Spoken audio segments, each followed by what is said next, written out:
सर्दियाँ शुरू हो गई हैं और इस बार तो सर्दी के साथ साथ बारिश भी हो रही है। घर की छत टूटी हुई है और पानी अंदर आ रहा है। अब तो ठंड भी बहुत पड़ने लगी है।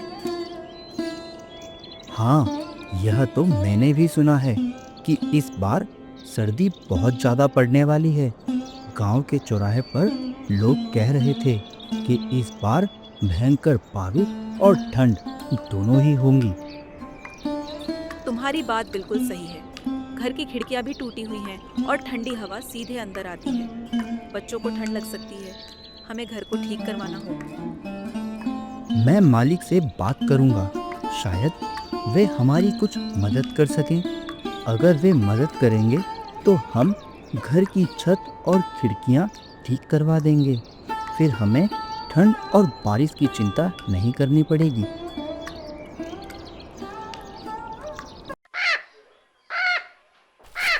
अगली सुबह रामू सरपंच के घर की तरफ चल देता है। उसके दिल में एक उम्मीद थी कि शायद सरपंच उसकी मदद करेंगे। जैसे ही वह वहां पहुंचता है, वह सरपंच को आग के पास खड़ा देखता है, जो अपने नौकरों पर चिल्ला रहा था। सरपंच का स्वभाव बहुत ही कठोर और निर्दयी था और उसकी आंखों में एक अजीब सी क्रूरता झलक रही थी। उसकी आवाज इतनी तेज थी कि आसपास के लोग भी उसकी बातें सुन सकते थे और रामू का दिल थोड़ा डर से भर जाता है। मालिक, ठंडी का मौसम आ चुका है। कल तो हल्की हल्की बूंदाबांदी भी हो रही थी और मेरे घर की छत और खिड़कियां टूटी हैं, जिससे कि घर में पानी और हवा आती है।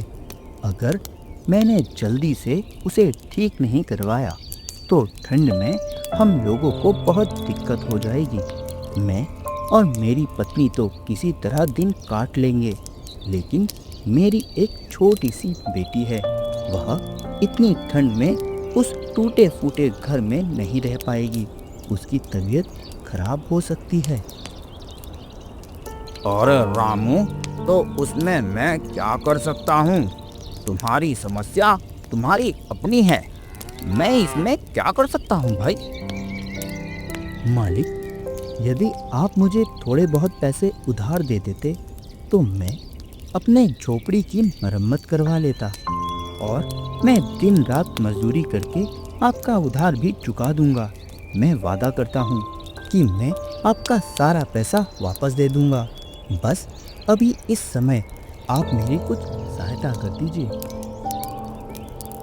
अरे अभी तो इतना काम भी नहीं है जो मैं तुम्हें उधार दे सकूं। अभी मेरे पास पैसे नहीं हैं। सर्दियों की वजह से सारा धंधा चौपट हो रखा है। और सुन मेरी बात, कल से काम पर भी मत आना। मुझे तुम्हारे जैसे मजदूरों की कोई ज़रूरत नहीं। तुम्हारे जैसे लोग तो बहुत हैं जो काम करने को तैयार हैं, लेकिन तुम तो एक दिन काम करते हो और दूसरे दिन पैसे उधार मांगने आ जाते हो। कल से तुम्हें काम में आने की कोई आवश्यकता नहीं है।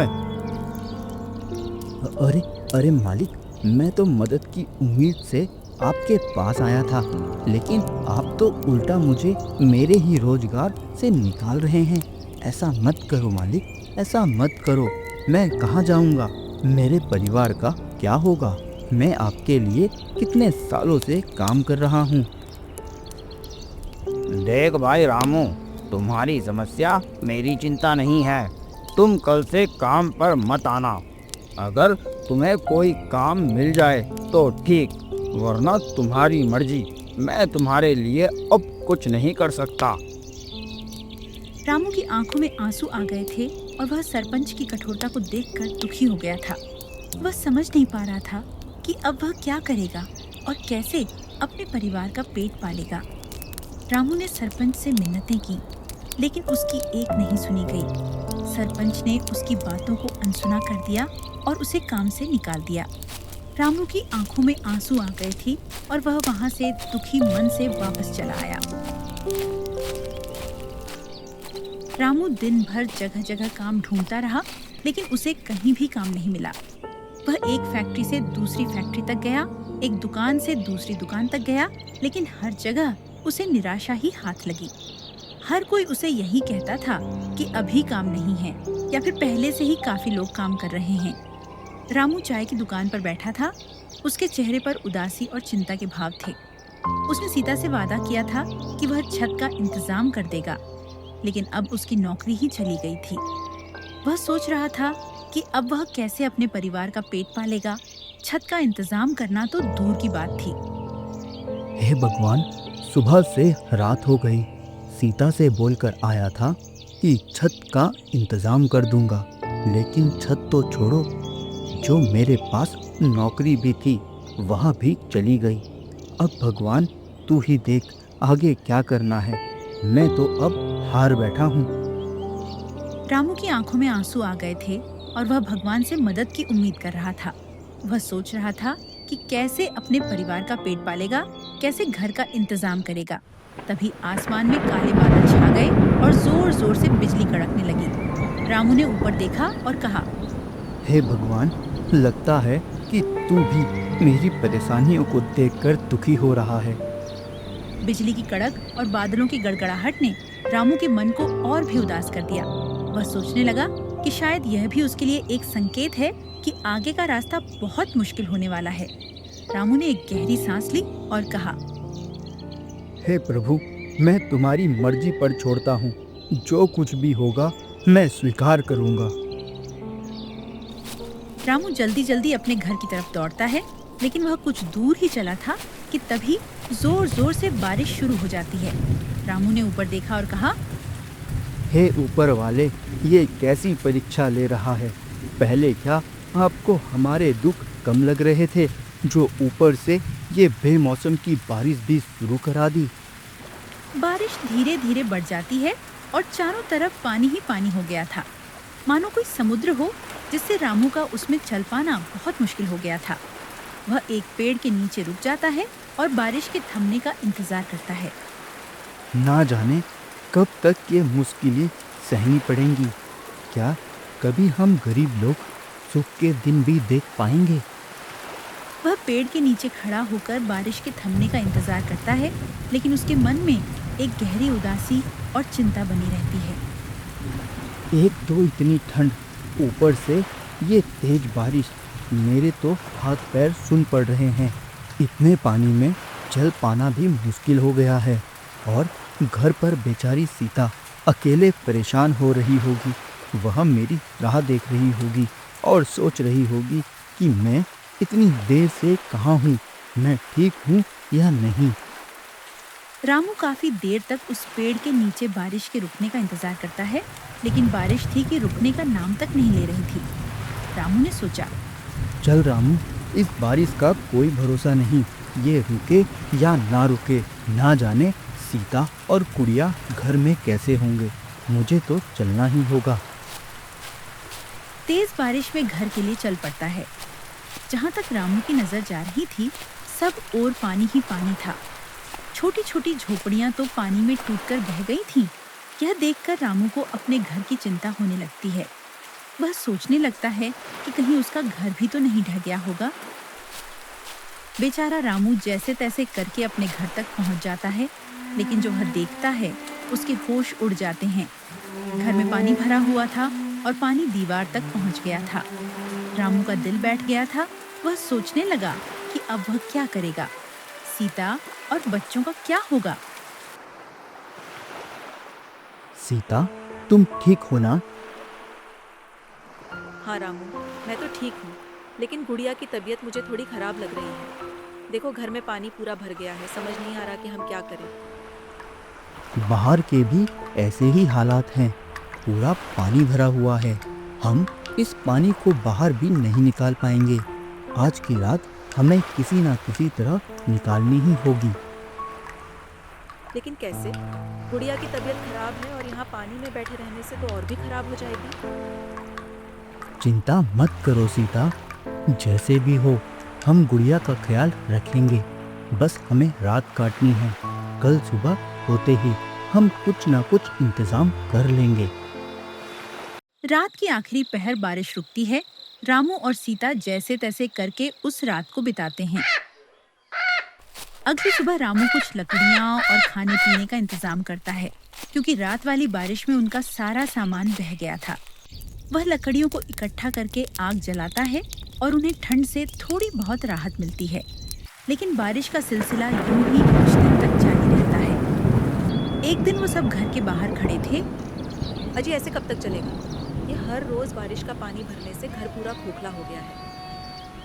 अब हम कर भी क्या सकते हैं?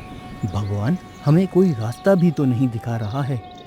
वे दोनों बातें कर ही रहे थे कि तभी अचानक से जोर का तूफान आया और बारिश शुरू हो गई। देखते ही देखते रामू का सारा घर बारिश में पूरी तरह ढह गया। रामू ने आश्चर्य और दुख से कहा, हे भगवान, यह क्या हो गया? हमारी आखिरी उम्मीद भी खत्म हो गई। हमारा घर ही टूट गया। अजी शुक्र मनाओ कि घर ही टूटा है। गुड़िया और हम दोनों बाहर ही हैं। अगर हम लोग अंदर होते तो सोचो क्या होता। हाँ भाग्यवान, तुम ठीक कह रही हो। भगवान का लाख लाख शुक्र है, कुछ अनहोनी नहीं हुई। लेकिन अब रामू को एक नई चिंता सताने लगी। पर अब ऐसे में हम गुड़िया को लेकर कहाँ जाएंगे? इतनी ठंड और बारिश में भीग कर तो हम सब बीमार हो जाएंगे। अजी अभी तो आज रात कहीं सर छुपाने की जगह मिल जाए वही काफी। कल का कल देखेंगे। अरे हाँ, याद आया, वो हमारे पड़ोसी है ना राहुल, जो मेरा जिगरी दोस्त भी है। चलो उन्हीं के यहाँ चलते हैं। हाँ तुम सही कह रहे हो। आखिर दोस्ती किस काम आएगी। रामू और सीता अपनी बेटी गुड़िया को लेकर राहुल के घर की तरफ उस तेज बारिश में चलते हैं। बारिश के कारण सड़कें पानी से भर गई थीं और उन्हें चलने में मुश्किल हो रही थी। लेकिन वे अपनी बेटी को बचाने के लिए किसी भी हालत में राहुल के घर तक पहुंचने के लिए दृढ़ थे। जब वे राहुल के घर पहुंचे तो उन्होंने दरवाजा खटखटाया। अरे भाया, इतनी तेज बारिश में कौन दरवाजा खटखटा रहा है? अजी बैठे बैठे बातें बना रहे हो, जाकर देखोगे तब पता चलेगा ना। अरे भाग्यवान, तुम ज्यादा मत बोलो, चुपचाप चाय पकौड़े बनाओ। राहुल ने दरवाजा खोला और देखा कि रामू अपनी पत्नी और बेटी के साथ खड़ा है। राहुल ने रामू को देखा और कहा, अरे रामू, तू वह भी पूरे परिवार के साथ? सब कुछ ठीक तो है ना? इतनी रात क्यों परेशान हो रहा है? अरे कुछ ठीक नहीं है राहुल भाई। तेज बरसात की वजह से हमारा घर बह गया। सड़क पर आ गए हैं हम लोग। बीवी बच्चों को लेकर कहाँ जाता, इसीलिए यहाँ आ गया। आज की रात क्या हम तेरे घर में रुक सकते हैं? अरे भाई रामू, देख, दोस्ती यारी सब अपनी जगह ठीक है। मैं तुझे रख भी लूं, लेकिन तेरी भाभी कभी नहीं मानेगी। और वैसे भी तू पूरे परिवार के साथ आया है। माफ करना भाई, मैं तुझे नहीं रख सकता, नहीं तो तेरी भाभी घर में कलेश कर देगी। राहुल, तू कैसी बात कर रहा है यार? मैंने भी हमेशा तेरे अच्छे और बुरे वक्त दोनों में तेरा साथ दिया है, और आज जब मुझ पर मुसीबत आ गई तो तू मुंह फेर रहा है। ऐसा मत कर मेरे भाई, एक ही रात की तो बात है। इस बारिश में मेरी बच्ची बीमार पड़ जाएगी यार। रामू यार, मैं सब समझता हूँ, लेकिन मैं तुम सब लोगों को नहीं रख सकता। मेरी बात समझो। जाओ, तुम कहीं और जगह तलाश कर लो। रामू कुछ और कहने की कोशिश कर रहा था, लेकिन इससे पहले ही राहुल ने उसके मुंह पर दरवाजा बंद कर दिया। ये लो जी चाय पियो। कौन था दरवाजे पर? अरे भाग्यवान, वो रामू और उसका पूरा परिवार था। उसका घर टूट गया है, इसीलिए यहाँ रुकने को आया था। मैंने बाहर का रास्ता दिखा दिया। अरे रामू तो आपका अच्छा दोस्त है ना, उन्होंने हमारी कितनी बार मदद करी है। आपने ये ठीक नहीं किया जी। अरे मैंने कोई धर्मशाला खोल रखी है क्या, जो हर किसी को घर में रख लूं? और अब कैसा दोस्त? अब उसके पास ना घर रहा ना कुछ और, तो वो मेरे किस काम का? मैं दोस्ती तभी तक रखता हूँ जब तक सामने वाले से फायदा हो। उससे तो मुझे अब फायदा होने से रहा, तो फिर किस बात की दोस्ती यारी? भगवान से डरिए जी, वक्त बदलते देर नहीं लगती। कहीं ऐसा ना हो ये आपके बड़े बोल आप पर ही भारी पड़ जाए। अरे भाग्यवान, ऐसा कुछ नहीं होता। ये लो चाय पियो, बड़ी ही स्वादिष्ट बनी है। उधर राहुल बरसात के मजे ले रहा था, जबकि रामू का परिवार तेज बारिश में बीच सड़क पर भीग रहा था। रामू की पत्नी ने उदास स्वर में कहा, अजी आप तो मेरा दोस्त कह के जान लुटाते थे ना, और उसने तो हमें एक रात घर में रुकने तक नहीं दिया। अरे भाग्यवान, वही तो बात है ना, बुरे वक्त में ही पता चलता है कि कौन अपना है और कौन पराया। लेकिन राहुल से मुझे यह उम्मीद बिल्कुल नहीं थी। जी गुड़िया को तो बहुत तेज बुखार हो गया है, ठंड से कांप रही है। अब हम क्या करें जी, आप कुछ कीजिए ना। अब हमारे रिश्तेदार ही बचे हैं जिनसे हमें मदद की उम्मीद है। चलो जल्दी चलो। हाँ जी जल्दी चलो। रामू और सीता गुड़िया को लेकर अपने रिश्तेदार के घर की ओर चल दिए, जबकि बारिश अभी भी जोरों पर थी। वे नहीं जानते थे कि उनके रिश्तेदार उनकी मदद करेंगे या नहीं, लेकिन उनके पास कोई और विकल्प नहीं था। रामू, सीता और गुड़िया जैसे तैसे रामू के रिश्तेदार के घर पहुंचे। रामू के रिश्तेदार ने दरवाजा खोलकर देखा और पूछा, अरे भाई रामू, बोल क्या हुआ, कैसे आना हुआ, इतनी रात में क्यों कुंडी बजा रहे हो? भाई साहब, बारिश में मेरा पूरा घर टूट गया, मैं बेघर हो गया हूँ। मेरी मदद कर दीजिए, आज रात अपने घर में ठहरने दीजिए। अरे क्यों भाई रामू, मैंने क्या तुम लोगों का ठेका ले रखा है जो हर बार मुसीबत होने पर तुम मेरे ही दरवाजे पर मुंह उठाकर चले आते हो? भाई साहब, आप ही मेरे अपने बचे हैं। अगर बुरे समय में आप ही मेरी मदद नहीं करेंगे तो फिर और कौन करेगा? अरे रिश्तेदार हूँ तो क्या हुआ, मेरे कोई घर में धर्मशाला थोड़ी खोल रखी है। अब तुम यहाँ से चुपचाप चले जाओ। रामू के रिश्तेदार ने उनकी एक भी नहीं सुनी और उन्हें धक्के मारकर घर से निकलवा दिया। रामू, सीता और गुड़िया रात भर कभी किसी रिश्तेदार का तो कभी दोस्त के घर का दरवाजा खटखटाते रहे, पर किसी ने भी उनकी मदद नहीं की। थक हार कर वे बेचारे एक पेड़ के नीचे बैठ जाते हैं। अब क्या होगा, कहाँ जाएंगे? आज दिखा दिया लोगों ने, कोई किसी का अपना नहीं होता।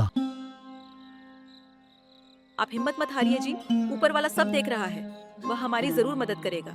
एक दिन हमारे भी जरूर दिन बदलेंगे। आज किसी ने हमारी मदद नहीं की, सबने हमें दरवाजे से ही लौटा दिया। जिन्होंने आज हमें आंखें दिखाई है ना, भगवान उनकी आंखें एक दिन जरूर झुकाएंगे। हमें बस धैर्य रखना होगा। रात भर वे तीनों बारिश में भीगते भीगते भगवान से प्रार्थना करते रहे कि सुबह जल्दी हो जाए और वे अपने लिए कुछ बेहतर व्यवस्था कर सकें।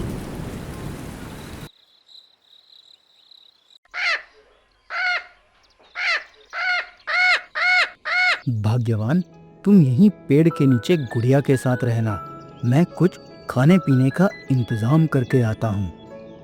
अच्छा जी ठीक है, पर जल्दी आना।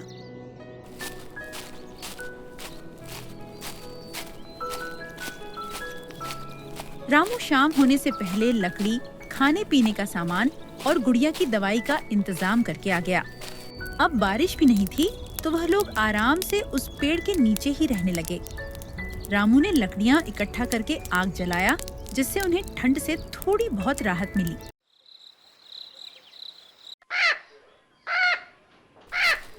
एक सुबह रामू का दोस्त राहुल वहाँ से गुजरता है। उसने रामू और उसके परिवार को पेड़ के नीचे बैठे देखा तो कहा, अरे भाई रामू, तेरे इतने बुरे दिन हो गए हैं जो इतनी ठंड में ऐसे पेड़ के नीचे रहना पड़ रहा है। तू तू तू मुझे देखकर बड़ा अफसोस हो रहा है। बस राहुल भाई, वक्त वक्त की बात है, आज तुम्हारा समय है।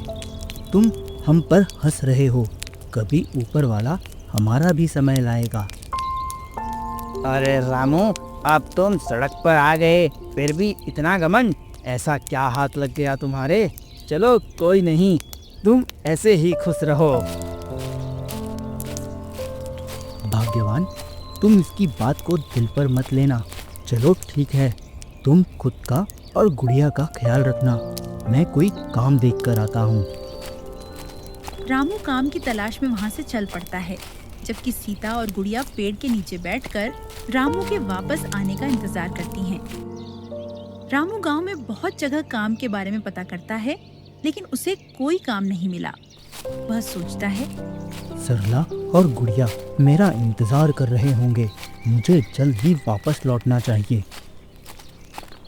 जैसे ही रामू वापस लौट रहा था तो वह देखता है कि गांव के चौराहा पर लोगों की भीड़ लगी है। रामू को यह देखकर थोड़ी जिज्ञासा हुई और वह चौराहा की ओर चल दिया। अरे भाई, क्या बात है? आज यहाँ ये इतने लोग इकट्ठा क्यों हो रहे हैं? अरे भाई, वो रोही कार्टून वाले अमीर सेठ है ना, वो गरीबों को ठंड में खाना और कंबल बांट रहे हैं। जाओ जाओ, तुम भी ले लो।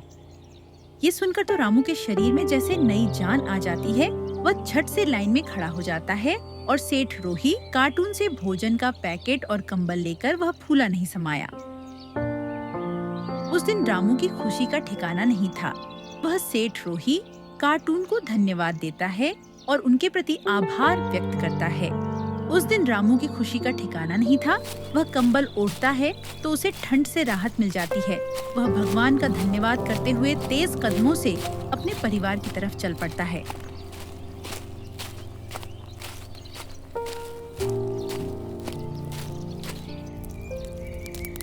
अजी आ गए आप, और ये नया कंबल कहाँ से ले आए आज? अरे भाग्यवान, वो रोही कार्टून वाले अमीर सेठ है ना, वे गांव में जरूरतमंदों को कंबल और खाने का सामान बांट रहे थे। मैं भी वहां से ये सब ले आया। ये तो आपने बिल्कुल सही किया। अब कम से कम हमें इस सर्दी में थोड़ी तो राहत मिलेगी ना। भगवान उस रोही कार्टून सेठ का भला करे। रामू और सीता आपस में यह सब बातें कर ही रहे थे कि तभी उनके पास एक बुढ़िया आ जाती है। बुढ़िया ने रामू को देखा और कहा, अरे बेटा, मैं 2 दिनों से भूखी हूँ। मैंने कुछ नहीं खाया है, कुछ खाने को मिलेगा? हाँ हाँ, क्यों नहीं, आओ बैठो। रामू ने जो सेठ रोही कार्टून से थोड़ा बहुत खाना मिला था वह अपनी और अपने परिवार की परवाह किए बिना उस बुढ़िया को दे दिया। बुढ़िया ने रामू को देखा और कहा, बेटा, तुम्हारा बहुत बहुत शुक्रिया जो तुमने इस सर्दी में इस गरीब को खाना दिया, वरना आजकल ऐसा कोई नहीं करता। कोई बात नहीं बूढ़ी माँ, मदद करना तो हमारा कर्तव्य है। लेकिन बेटा, मुझे यह बताओ, तुम सभी इस ठंडी में यहाँ सड़क के किनारे क्या कर रहे हो? रामू ने उस बुढ़िया को अपने साथ जो जो हुआ वो सारी बातें बताईं। बुढ़िया ने रामू की बातें सुनकर कहा, अरे बेटा, तुम्हारे साथ तो बहुत बुरा हुआ। माफ करना, मैंने तो तुम्हारा सारा ही खाना खा लिया। अब इस ठंड में तुम लोग क्या खाओगे? अरे कोई बात नहीं बूढ़ी माँ, मदद करना तो हमारा कर्तव्य है। बेटा, मैंने आज तक तुम्हारे जैसा निस्वार्थी आदमी नहीं देखा। तुमने अपनी और अपने परिवार की परवाह किए बिना मुझे भोजन दिया। मेरे पास तुम्हें देने के लिए ज्यादा कुछ तो नहीं है। इतना कहकर वह बुढ़िया अपनी झोली में से एक पोटली निकालकर रामू को देते हुए कहती है, बेटा, तुम दिल के बहुत अच्छे हो। ये लो, मेरी तरफ से एक छोटी सी भेंट, और इस गरीब का तुम्हें आशीर्वाद है। तुम जिस चीज को भी छू लोगे वह सोना बन जाएगी। इतना कहकर वह बुढ़िया वहाँ से चली जाती है। क्या लगता है भाग्यवान, क्या हो सकता है इस पोटली में? अजी वो बुढ़िया तो बहुत ही गरीब लग रही थी। भला हमें क्या ही दे सकती हैं? इस पोटली को खोलकर देखते हैं, तभी पता चलेगा।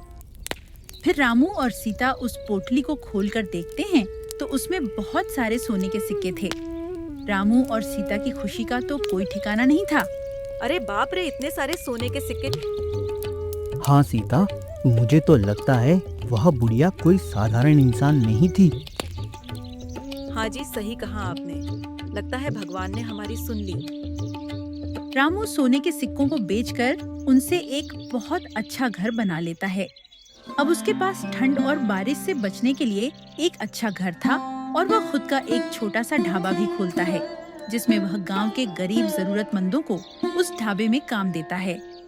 कुछ दिन बीत जाते हैं और समय ने अपनी चाल बदली। एक दिन अचानक आसमान में काले बादल छा जाते हैं और हवाओं के साथ जोर जोर से बिजली कड़कने लगती है। देखते ही देखते भयंकर बारिश शुरू हो जाती है। रामू ने अपने परिवार के साथ कहा, भगवान का लाख लाख शुक्र है जो अब हमारे पास इस बारिश में बचने के लिए छत है। वे तीनों आज बहुत खुश थे। वहीं दूसरी ओर गांव में हाहाकार मच गया था। चारों ओर बस पानी ही पानी नजर आ रहा था।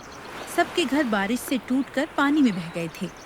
सरपंच का घर गांव में सबसे मजबूत था। वह भी इस बारिश में धराशायी हो गया था। सरपंच ने कहा, मेरी तो इतनी मजबूत हवेली थी, वह भी ढह गई। हे भगवान, ये कैसा कहर है। अरे सरपंच जी, आपकी हवेली तो ढह गई, लेकिन रामू का घर अभी भी बिल्कुल सुरक्षित है।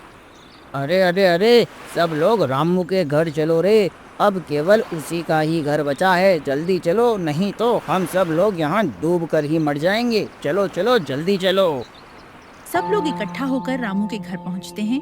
वे सब लोग देखकर हैरान हो जाते हैं, क्योंकि गांव के सबसे मजबूत से मजबूत घर भी टूट चुके थे।